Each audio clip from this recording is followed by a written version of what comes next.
The diplomat hired a human bodyguard. The war ended in 3 minutes. The conference chamber of the Triarch Concordium shimmered like a dream made of polished glass and tension. Stars hung beyond the transparent walls, burning, ancient, disinterested witnesses. Inside, the air smelled faintly of ozone and nervous sweat, filtered through the sterile hum of the station's environmental systems. Someone had once described the place as a cathedral built by bureaucrats with too much funding and not enough imagination. It was accurate, though few dared to repeat it aloud. Ambassador Kethron of the Velnari Dominion adjusted his throat ridges with a twitch of embarrassment. His kind preferred low gravity and dim light, not this blinding radiance humans seemed to adore. Still, he tolerated it. Diplomacy, after all, was the art of discomfort performed gracefully. His translucent eyes flicked toward the human sitting a few paces behind him, lean, bored-looking, and most unsettlingly still. The bodyguard. Officially, her name was Captain Mara Sloane, Terran Security Corps, retired. Unofficially, she was the reason half the delegates refused to turn their backs on the human delegation. She wasn't imposing at first glance, average height, compact frame, expression somewhere between polite curiosity and quiet disdain. But she carried herself the way a dormant volcano might sit under the moonlight, silent, unremarkable, and utterly capable of ending a civilization before breakfast. Kethron didn't understand why the Human Directorate had insisted on bringing her. The war had already burned through 23 colonies and a dozen star systems. The Concordium Summit was supposed to be about peace. So naturally, humanity brought someone armed to the teeth. "Diplomat," murmured his aide, a silken-voiced Ithar named Serentih. "The delegates from the Vor Collective are watching the human again. Their pheromone levels are spiking." "Let them," Kethron replied, exhaling slowly. "It keeps them alert." Across the chamber, the human diplomat, one Ambassador Leon Vance, was chatting idly with a crystalline being made of living quartz. His tone was relaxed, conversational, even a little amused, the way one might sound when discussing the weather rather than the fate of 8 trillion lives. Every so often, his eyes would flick toward Mara, as if to confirm she was still there, still breathing, still pretending not to scan every exit and heat source within 50 meters. To most of the galaxy, humans were a curiosity. To some, a nuisance. To a few, those who'd read the deep archives, they were something else entirely. A statistical anomaly that refused to die when mathematics said they should. The Triarch Concordium had learned this the hard way a century ago, during the incident at Persei Theta, when a human expeditionary force survived a vacuum breach by manually welding their ship's hull using debris, duct tape, and what was later confirmed to be sheer spite. Since then, the official classification for humanity had been amended from Tier 3 mammalian omnivores to Tier 3 mammalian omnivores, extreme risk, psychological. And yet, here they were, invited back to the table. The room dimmed as the holographic dais ignited. An ocean of light unfolded in midair, revealing a rotating map of contested systems. Blue for the Concordium, red for the Vor Collective, and a thin, defiant streak of white humanity's peacekeeping zone, which looked suspiciously like a knife wound through the map center. A soft chime rang out. "Proceedings commence," announced the station's AI, its voice a perfect synthesis of calm and dread. The Vor delegate, a towering insectoid whose carapace shimmered with fractal iridescence, clicked its mandibles together. "We object to humanity's presence at this summit," it declared. "Their interference has escalated every border conflict they have touched. Their biology is unstable. Their psychology, pathological. Their presence is an act of war." Leon Vance smiled the way diplomats do when their teeth are the only honest part of their expression. "I understand your concern," he said pleasantly. "And I appreciate your candor. But humanity was invited by the Triarch itself. If you have an issue, you're free to take it up with the Concordium Charter." "Your species cannot be reasoned with," the Vor delegate hissed. "On that," said Vance, "we agree completely." A ripple of unease traveled through the assembly. Even the station's air filtration units seemed to hesitate. Mara didn't move, didn't speak, didn't even blink. She was standing a few steps behind Vance's chair, arms loosely at her sides. Unarmed, at least visibly. The last security sweep had confirmed she carried no traditional weapons. The Vor had protested, loudly, until they were reminded that humans themselves counted as weapons under several Concordium bylaws. No one wanted to test which clause applied. Vance leaned forward, tone suddenly serious. "We didn't come here for a debate," he said. "We came to stop a war." "And yet you bring a soldier," the VOR delegate snapped. Vance's smile returned. "She's not here as a soldier. She's here as a reminder." "Of what?" "That sometimes peace requires the credible threat of hell." Several delegates shifted uncomfortably in their seats. The crystalline being Vance had been speaking to earlier emitted a faint chime of distress, a harmonic resonance that translated loosely to, "This will not end quietly." In truth, it was never meant to. The Concordium's peace talks had failed 3 times already. Each time, the VOR demanded concessions that would gut the human colonies along the Seraphim Belt. Each time, the humans refused. Now both sides were at the brink, and the Triarch's patience was measured in microseconds. Still, there was something different about this meeting. Vance's confidence wasn't bravado. It was the kind of calm that comes from someone who's already seen the worst outcome and prepared for it. Mara, meanwhile, seemed bored. Her gaze wandered to the panoramic window, black space speckled with distant suns, one of which glimmered faintly with orbital bombardment scars. She adjusted the cuff of her uniform, checking the time. In precisely 15 minutes, the negotiations would collapse, unless something dramatic happened. It was the smell that changed first. The air grew thick, metallic. The lights flickered, once, twice. Somewhere deep in the station's core, a containment alarm began to wail in frequencies designed to bypass thought and go straight to the spinal cord. Every species reacted differently. The crystalline delegates vibrated in panic. The Athar secretaries hissed and flattened their crests. The VOR delegates' wings snapped open in threat display. Mara simply exhaled. "What is that?" Serenti whispered. Kethron's throat ridges trembled. "Weapons lock," from the VOR cruiser outside the station. Instantly, the chamber erupted in noise, arguments, accusations, command requests. The AI's calm voice tried to maintain order, but its directives were drowned out by the rising chorus of fear. Vance rose slowly from his seat. "Ambassador TZ Keth," he said, addressing the VOR delegate with chilling civility, "tell your fleet to stand down." The insectoid diplomat's mandibles clacked defiantly. "We do not respond to threats from prey species." "Prey," Vance repeated, as if tasting the word. Then he glanced at Mara. "Captain." She was already moving. The moment stretched, thin as a drawn wire. To untrained eyes, she didn't seem fast. She merely walked, a few measured steps toward the center of the room.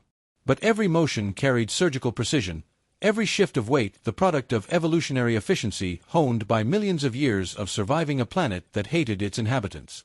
She raised one hand to the air. "Station AI," she said quietly. "Protocol Echo 7. "Authorization?" asked the machine. "Sloane, Captain Mara. Terran clearance level black." "Confirmed." The hum changed. All the lights tilted slightly toward red. The panoramic view darkened as shielding plates slid over the glass. And outside, every ship in orbit received the same message, burned into their communication bands. "Stand down or be disabled." The VOR delegate surged to its feet, mandibles chittering in outrage.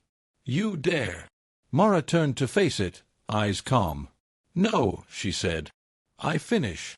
The floor panels trembled as electromagnetic pulses rippled through the station. In the silence that followed, the VOR fleet outside the window began to go dark, one by one, their weapon systems flickering out like dying fireflies.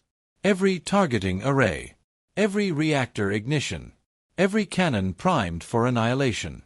3 minutes. That's all it took. And when the last cruiser went cold, Mara lowered her hand and looked to Vance. "Situation contained, sir." Vance nodded once, then returned to his seat, straightening his jacket. "Now," he said mildly, glancing around the stunned assembly, "shall we talk peace?" For a long moment, no one spoke.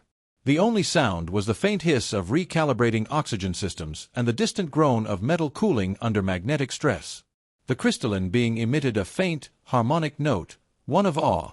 Even Kethron, who had witnessed planetary bombardments, found his limbs trembling. Mara stepped back to her original post, expression unreadable. She could have been a statue.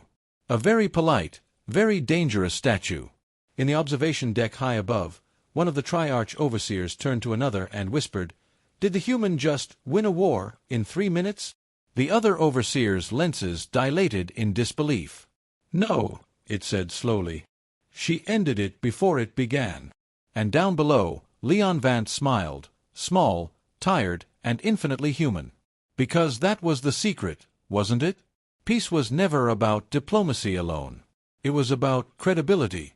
And in a galaxy obsessed with power, there was no message more credible than a human who didn't need to raise her voice to end a war. The faint hum of the station returned to normal. The alarms ceased. Delegates began whispering among themselves, some fearful, some impressed, some calculating how long before the next species tried to hire a human. Kethron watched Mara for a long time, his mind teetering between awe and existential dread. She caught his gaze briefly, offered the faintest smile, and said quietly, "You get used to it." Used to what? He wanted to ask. But he already knew. The galaxy had just witnessed peace enforced not by reason or treaty, but by one woman who treated war like a scheduling inconvenience. And somewhere in that calm, terrifying silence, everyone realized, the humans hadn't come to negotiate their survival. They'd come to demonstrate it. Fallout and reactions. Silence lingered in the chamber like gun smoke after a duel. For several heartbeats, no one dared to move. The holographic star map above the dais still flickered with the afterimage of the Vor fleet, each ship now marked as offline.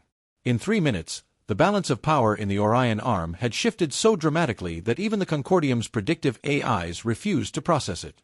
Ambassador Leon Vance exhaled softly, as though he'd just finished adjusting a necktie instead of witnessing the spontaneous disarmament of an entire armada. He didn't look proud. He looked tired. The kind of tired that came from understanding what peace really cost. Kethron's aide, Serentich, whispered, "They disabled an entire fleet without firing. How is that possible?" Kethron didn't answer. His mind replayed the moment again and again. The Human Bodyguard, barely moving, giving a single command that rewrote reality in real time. He'd seen kinetic strikes, planet scorchers, viral sieges, but nothing like that calm efficiency. It wasn't domination through destruction. It was domination through understanding. Vor Ambassador TZ Keth was the first to break the silence. "You," it began, voice shrill with chemical rage, "you have violated every treaty, every code of engagement, every—" Its mandibles froze mid-rant. The realization was slow but devastating. Its fleet, its power, its leverage, all gone. The collective intelligence of the Vor Armada was screaming across encrypted channels, demanding instruction that would never come. Captain Mara Sloane stood unmoving beside Vance, her face unreadable. Her pulse didn't even rise. To her, this wasn't warfare, it was administration. "Ambassador," she murmured, low enough only Vance could hear, "containment protocol complete. Systems across the Vor fleet are powered down. Estimated recovery time, approximately 4 standard hours, assuming they don't panic and fry their own cores trying to reboot." "They'll panic," Vance said quietly. "They always do. You want me to mitigate?" He smiled faintly. "No. Let them sweat. Fear's a better teacher than fire." Across the room, the crystalline envoy, a being of geometric perfection, raised a glimmering appendage. Its tone was harmonic but distressed. "Human. Clarify. You claim this act constitutes peacekeeping." Mara looked at it with the mild patience one reserves for slow learners. "I didn't destroy them," she said simply. "That's peacekeeping by most definitions I've read." The being's facets dimmed in confusion, light refracting uncertainly. Vor TZ Keth made a low, vibrating hiss. "You've humiliated us. This is an act of war." Mara raised an eyebrow. "You came armed to peace talks. I just turned the safety on for you." Vance tapped the table lightly. "Let's not pretend morality is a one-way mirror. Every major power here has used force to keep peace at some point. We're just honest about it." The delegates erupted into overlapping voices, translated tones of outrage, disbelief, and reluctant admiration. The Concordium AI tried to maintain decorum, announcing in its soothing voice, Order, please. Diplomatic Protocol 47B prohibits vocal escalation during active negotiation. But it was too late. The scent of adrenaline, pheromones, and ionized fear filled the chamber. Every species reacted differently, but the meaning was universal. Humanity had just proven a new kind of superiority, and no one knew how to categorize it. In the observation deck above, Triarch Overseer Velare observed through a panoramic holofeed. Its 3 eyes blinked asynchronously, each recording at a different spectral range. "What do you make of them?" it asked. The second Overseer, a neural-linked intelligence woven into a mist of light, responded softly, "Humans redefine terms instead of obeying them. They don't follow our logic, they rewrite it. Unpredictable. Uncontrollable. Useful." Below them, Mara's face tilted upward slightly, as if she could feel their gaze through several meters of alloy and energy shielding. The Overseers froze. "She's looking at us," Velare whispered. "That's not possible." The chamber's shielded. Mara's gaze lingered another second before she turned back to Vance. Her voice was calm. "They're deciding whether to classify this as an act of aggression or diplomacy." Vance chuckled softly. "Let's help them choose the flattering one." Kethron found his courage enough to speak. "Human," he said carefully, "that level of control, how did you—" "It's not control," Mara interrupted, polite but firm. "It's compliance engineering. Your fleets, your AIs, your entire security web, they're predictable. Systems follow logic. Humans improvise." The phrase hung in the air like scripture. Vor Tz Keth slammed a clawed limb on the table. "You mean sabotage?" Mara shook her head. "No. Sabotage is clumsy. We anticipated your sabotage years ago." Every delegate froze. Vance leaned forward, his tone measured and clinical.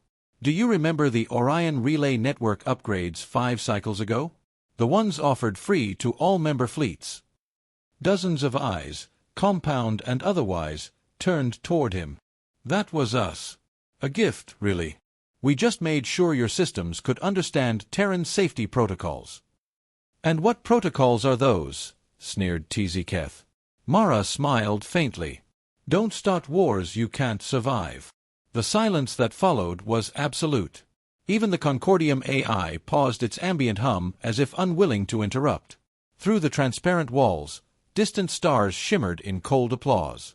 Kethron could almost feel the paradigm shifting beneath his feet, the subtle rearrangement of galactic hierarchy. For millennia, diplomacy had been dictated by those with the largest fleets, the oldest empires, the most efficient bureaucracies. But the humans didn't play by scale. They played by nerve. Vance's voice broke the silence.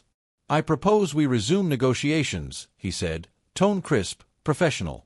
"The Vor's weapons are offline, and no further harm has occurred.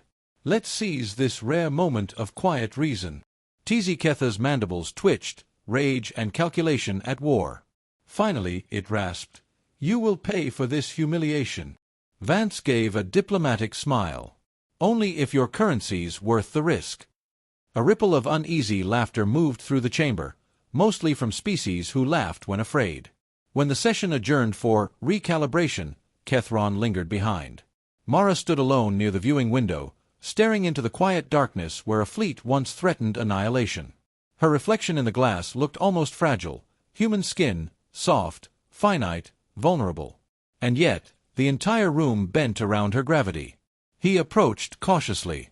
"Captain Sloane," he began, "you've just destabilized centuries of military doctrine."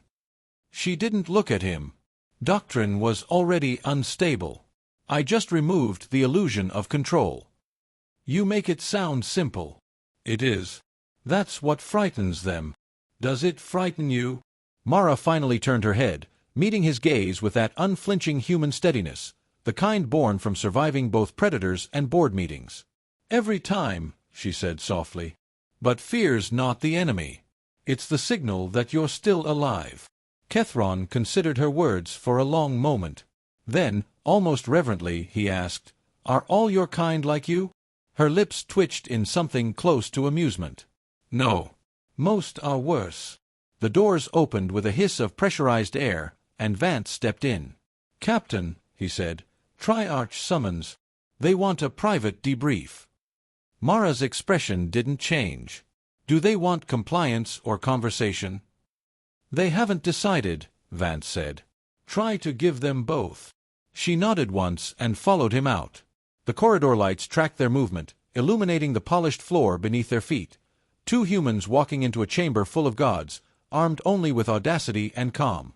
Kethron watched them go. For the first time in his long diplomatic career, he felt something unfamiliar in the cold expanse of interstellar politics. It wasn't fear.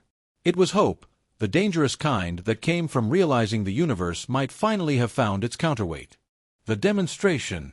The Triarch chamber was nothing like the conference hall. It was older, ancient, even built when the Concordium still believed architecture could intimidate gods. A sphere of obsidian and light suspended in vacuum, its walls shimmered with streams of encoded memory. The air hummed faintly with the static of collective thought. Every word spoken inside was archived forever. Leon Vance entered first, posture easy but eyes sharp. Behind him, Captain Mara Sloane moved like gravity followed her lead rather than the other way around. Three figures awaited them at the chamber's center, each a living representation of a ruling species. The crystalline Velare, the mist-form intelligence Navar, and the mechanical overseer Primarch Z-77, whose entire body pulsed with low-frequency light. The Triarch didn't greet them. They simply watched. Velare's voice rang out first, pure and resonant. Humanity has demonstrated unauthorized command over Concordium fleets. Explain. Vance clasped his hands behind his back. We didn't command them. We reminded them of a safety feature they agreed to install. Primarch Z-77's voice was a monotone thunder. Semantic manipulation detected. Clarify the operational parameters of Echo 7. Mara stepped forward. Echo 7 isn't a weapon. It's a failsafe. A universal ceasefire sequence keyed to prevent total annihilation in uncontrolled war zones. We implemented it during the relay upgrades, quietly, efficiently, with oversight approval. Which oversight? Navar's voice drifted like a sigh through fog. Yours, Mara said simply. The mist shivered with irritation. Deception. No, Vance cut in. Disclosure. You just never bothered to read the fine print.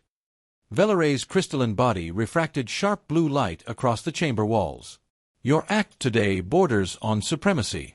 Entire civilizations depend on balance. You disrupted it in minutes. That balance, Vance replied, was already rotting. You built peace on deterrence. We built ours on the certainty that if deterrence failed, no one walked away clean. Echo 7 guarantees that. Guarantees. Primarch Z-77 repeated. Peace through omnipotence is unsustainable. Mara tilted her head. Peace through trust has been worse. The words hung there, vibrating through the chamber's acoustic shell. For a long moment, no one spoke. Finally, Velare gestured with one glimmering limb.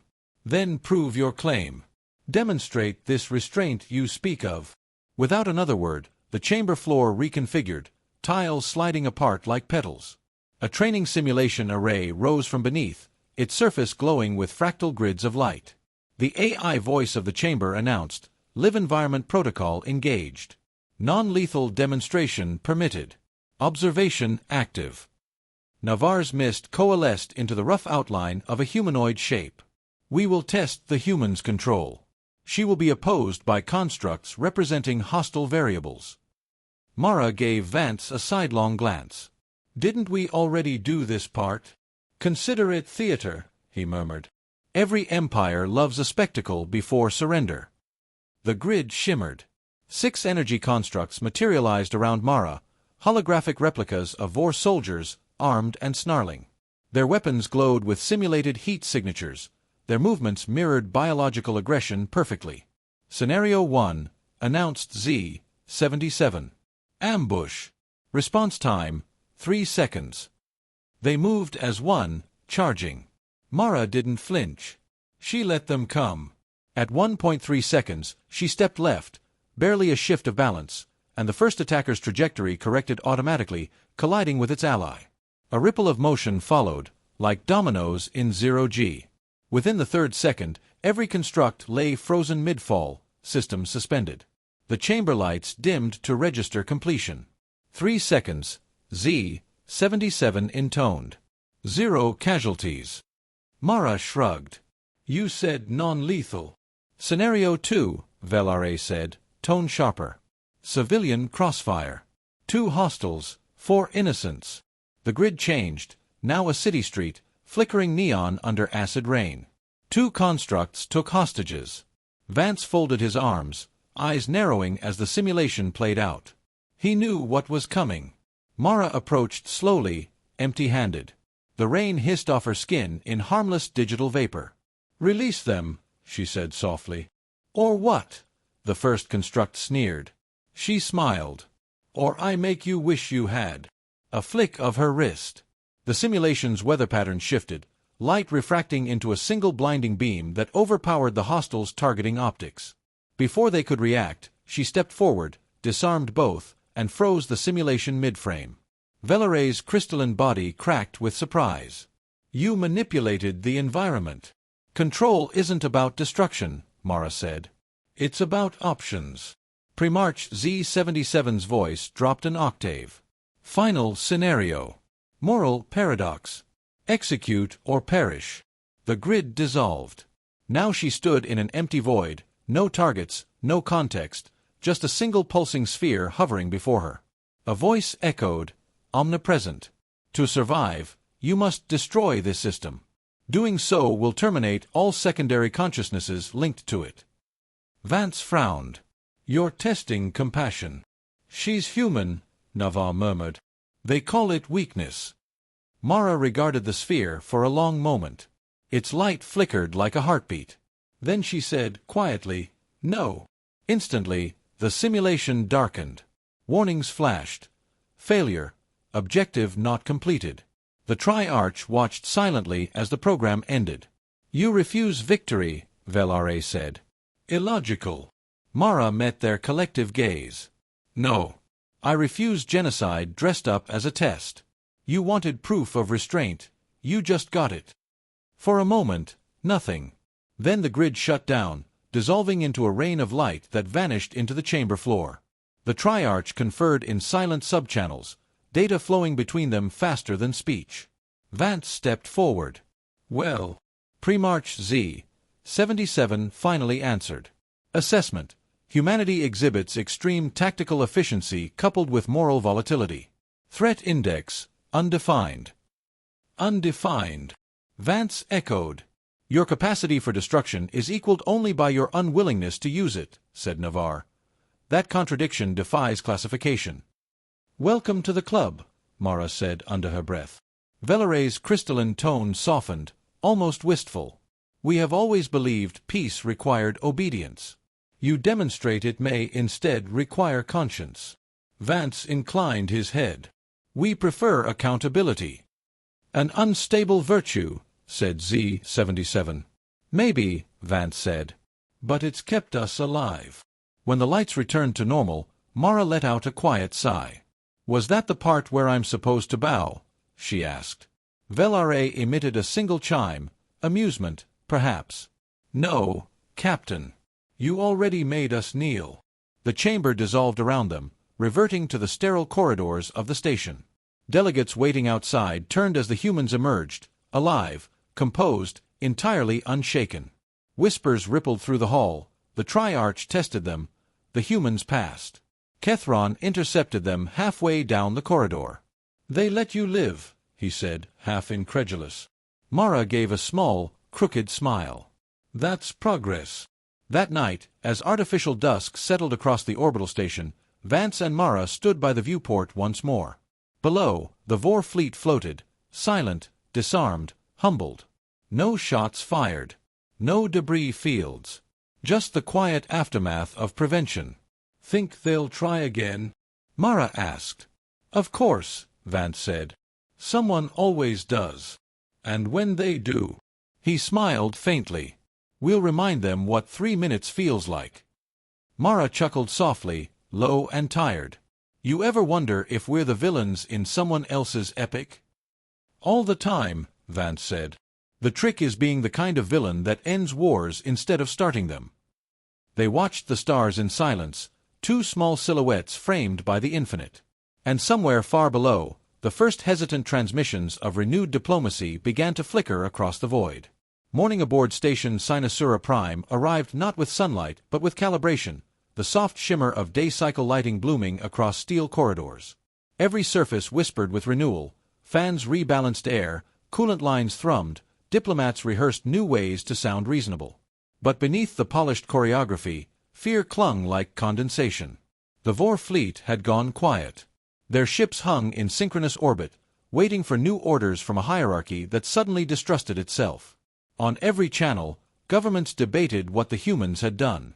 Some called it sorcery, others genius, others the birth of a new tyranny dressed as mercy.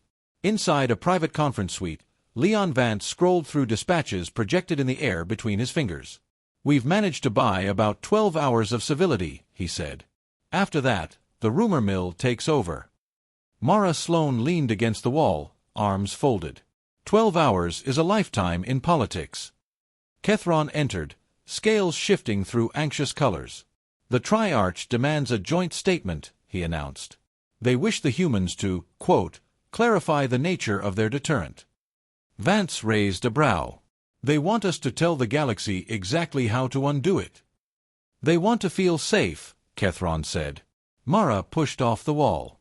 "Safety's a story they tell themselves. We just edited the ending." Kethron studied her for a moment, fascinated and unsettled. "You don't sound triumphant." "Because this isn't victory," she said. "It's a pause. Every empire in this sector just realized they're mortal again. You think they'll thank us for that?" Hours later, the Concordium assembled once more. The great chamber, once chaotic, now hummed with a brittle civility. The delegates spoke in whispers, not out of respect but calculation. Above them, the Triarch's emblem rotated, three interlocked spirals, representing order, harmony, and balance. It looked suddenly outdated. Vance stepped to the central podium. Mara stood behind him, unarmed as always. He looked around the room, at faces carved from 100 species, and smiled the way a teacher might at restless students. "Yesterday," he began, "you witnessed the shortest war in recorded history. No one died. No ships burned. The only casualty was arrogance, ours, yours, everyone's." A ripple of murmurs. He let them settle before continuing. "Some of you call us dangerous. You're right. So are you. Every species here clawed its way to the stars by surviving something that should have killed it. The difference is we remember what it felt like to be prey, and we haven't forgotten how to bite back." The crystalline Velare shimmered in acknowledgement. "Your restraint was impressive." "Restraint isn't virtue," Vance said. "It's strategy. Because once you've seen what total war costs, peace stops being philosophical, it becomes practical." Mara watched the crowd shift, their bioluminescent pulses betraying thought patterns. She saw fear, admiration, and something else emerging at the edges, respect. Vor Tz Keth rose slowly. "You humiliated my people." Vance met its gaze. "You attacked a peace summit. Because we believed strength defined survival." "Then learn this," Mara said, voice cutting through the chamber like a scalpel. "Strength isn't the power to strike. It's the choice not to." Tzketha's wings flickered. For the first time, it bowed its head, not in submission, but in thought. Later, after the vote that officially ratified the ceasefire, Vance and Mara walked the observation deck. The corridor lights dimmed behind them, leaving only the starlight pouring through the viewport. "You know what's coming next," Vance said quietly. "Everyone will race to copy what we did." "They'll fail," Mara replied. "They don't understand the point." "What is the point, then?" She looked out at the silent fleet below. Echo 7 isn't a system. It's a mirror. It forces every trigger-happy admiral to see themselves hesitate. Gives them a second to think. Sometimes a second's all you need. Vance smiled. "A peace built on hesitation. Better than one built on fear." He nodded slowly.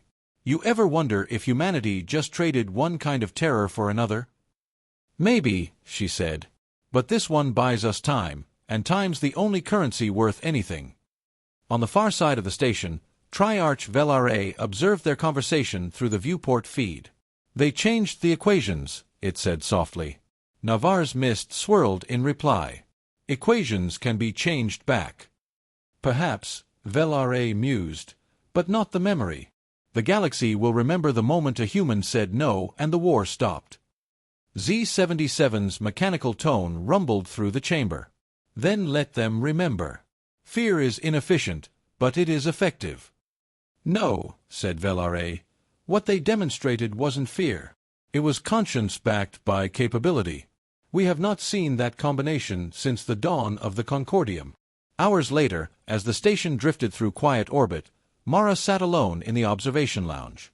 Outside, the stars looked close enough to touch, but she knew better. Distance was the universe's favorite lie. Footsteps approached, Vance again, carrying 2 steaming mugs. He set one beside her. Synthetic coffee. Closest thing they had. She took it, inhaled. "Smells like burnt algae." "Progress," he said with a grin. They sat in silence for a while. Ships twinkled below, tiny and harmless. Vance finally spoke. "You think they'll keep the peace?" "For a while," she said. "Until someone forgets what it costs to lose it." "And us?" "We'll keep showing up," she said. "Reminding them." He raised his mug. "To reminders." She clinked hers against his. "To 3 minutes well spent." They drank, and beyond the glass, the galaxy turned, unchanged and yet utterly different. 3 minutes, forever. Silence, they said, was the first sound of peace. In the days after the war that wasn't, Sinusura Prime drifted through its scheduled orbit like nothing extraordinary had happened. Supply drones resumed their soft ballet between docking arms. Holographic banners, once flashing evacuation codes, now displayed cheerful trade forecasts. The bureaucratic machinery of civilization resumed its whir, pretending it had never looked into the abyss. But peace, real peace, doesn't hum. It breathes. Unevenly. Hesitant, like lungs learning how to fill again. Ambassador Leon Vance watched the traffic lanes through the glass canopy of his quarters, his reflection faint over the stars. He'd been called the man who ended a galactic war in 3 minutes. It sounded noble, historic, efficient. But it wasn't true. He hadn't ended anything. Mara Sloane had. He could still see her, standing in that chamber, still, unblinking, a gravity well wrapped in human skin. She hadn't fired a weapon or raised her voice. She just looked at them, all of them, and the galaxy remembered the taste of extinction. And yet, somehow, she had given them mercy. The histories would never write it that way. They'd call it strategic deterrence, psychological projection, unorthodox conflict resolution. Words with edges sanded off. Safer words. But Leon knew what had really happened. Humanity had reminded the stars that monsters could have consciences. The galaxy adjusted the only way it knew how, through denial, policy, and paranoia. The VOR announced a year-long period of strategic introspection. The Valari sought to invite human advisors to their war colleges, an irony that made the headlines spin. Trade envoys tripled. Weapon shipments were reclassified as defensive assets. And in the black markets, whispered rumors about the Echo 7 protocol grew like mold in shadow. Some said it was a nanoplague. Others claimed it was a quantum curse that froze time. The truth, of course, was simpler. It had never been a weapon. It had been a decision, encoded in light and sound, an idea strong enough to halt every targeting computer in the sector for exactly 180 seconds. 3 minutes. Long enough to remember how fragile everything was. Mara had disappeared soon after. No fanfare, no medals, no goodbye, just an empty docking bay and a log entry that read, "Temporary reassignment, Terran Strategic Core." Leon suspected temporary meant forever. That was the human way. Fix something, disappear before anyone decides you broke it. He missed her. Not just her efficiency, but her silence, the way she could sit in a room full of chaos and make stillness contagious. The universe needed more of that. Or maybe it wasn't ready for it. Kethron found him that evening on the observation deck again, the alien scales reflecting the warm amber glow of sunset simulation. "Ambassador," Kethron said softly, "the Concordium has voted." Humanity is granted permanent observer status, conditional, of course. Leon smiled without turning. Conditional on what? That you never deploy such power again. Reasonable. Kethron's pupils dilated, a barren gesture of uncertainty. I am curious, Leon. What would have happened if she had not stopped when she did? He exhaled slowly. You wouldn't be asking that question. Kethron regarded him for a long time, then inclined his head. Your species walks a curious path. You wield destruction like philosophy. Leon finally looked at him, tired eyes sharpening. We just learned early that survival isn't about who shoots first. It's about who stops. Kethron's frills fluttered in quiet admiration. Perhaps that is why your kind terrifies us. Leon chuckled. If it helps, we terrify ourselves too. That night, the station held its first official, post-conflict solidarity banquet. Delegates laughed too loudly, toasted too often, and tried very hard not to mention the word war. The orchestra, an ensemble of 6 species, played something that might have been jazz if heard through several dimensions. The air shimmered with manufactured joy. Leon made his obligatory rounds, smiled through hollow congratulations, and finally escaped back to the upper decks. He preferred the quiet hum of maintenance corridors to the orchestral din of forced optimism. In a forgotten passageway, he found something new, a small plaque affixed to the wall, likely by one of the human engineers before departure. It read, 3 minutes of hesitation are worth a century of peace. MS. He stared at it for a long time. The letters were carved by hand. No one would ever know who MS was, or how literal those words had been. But Leon smiled. It was the kind of legacy that didn't need statues. Weeks passed. The stars outside resumed their endless routines, unbothered by diplomacy. Somewhere deep in the Vor nebulae, old fleets rusted quietly in their cradles. Skirmishes slowed. Trade lanes reopened. And yet, throughout the galactic network, something subtle shifted. A hesitation before an order. A pause before a launch command. An extra breath before deciding to strike. It wasn't fear, it was memory. A shared, ghostly reminder encoded in the collective instinct of civilizations that had come too close to losing everything. That was Mara's real weapon. Not domination, not technology, but pause. Leon's final act before returning to Earth was to record his debrief. The words would go to the archives of the Concordium and the Terran Assembly alike. He spoke slowly, as though each syllable might matter. The war didn't end in 3 minutes, he said. It ended the moment someone remembered that power isn't about the trigger, it's about the will to hold your fire. We came here thinking we were diplomats bringing humanity to the stars.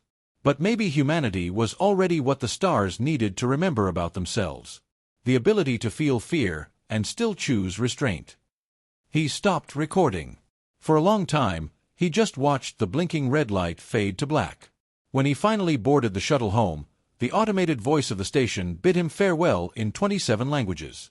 He watched Sinusura Prime shrink into a glint of silver against the starfield. It looked fragile, like something that could break if he breathed too hard. He thought of Mara again, of her quiet eyes, her unshakable calm.